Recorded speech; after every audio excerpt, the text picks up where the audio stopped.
Nagsama-sama sa isang solidarity and cultural night ang mga residenteng maapektuhan na nakatakdang demolisyon bukas sa isang barangay sa Navotas.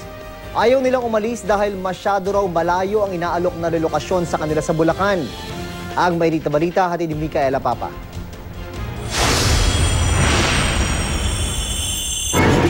Sa pag-awit, pagtula, pagpinta ng mural, at pati na pagharap. Ipinahayag ng mga taga-barangay North Bay Boulevard North sa may Road 10 sa Navotas ang paninindigan na ipaglaban ang kanilang mga tahanan laban sa banta ng panibagong demolisyon umano sa Lunes. Sa Solidarity at Cultural Night, iba't ibang grupo ang nakisimpatya sa pangamba ng nasa 900 na bahay na maaring matanggal. Dahil sa road widening project ng pamahalaan, 200 tahanan sa barangay NBBN ang nauna ng dinimolish. Ang buong Navotas sa kasalukuyan ay may nahaharap po sa isang malawak na demolisyon.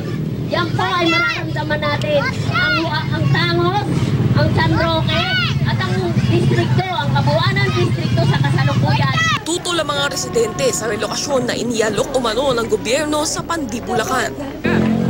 Malayo po sa dagat, malayo din po sa hanap buhay. At wala po silang kumpletong pasilidad doon. Malayo sa hospital, malayo sa eskwelahan. Micaela Papa, GMA News.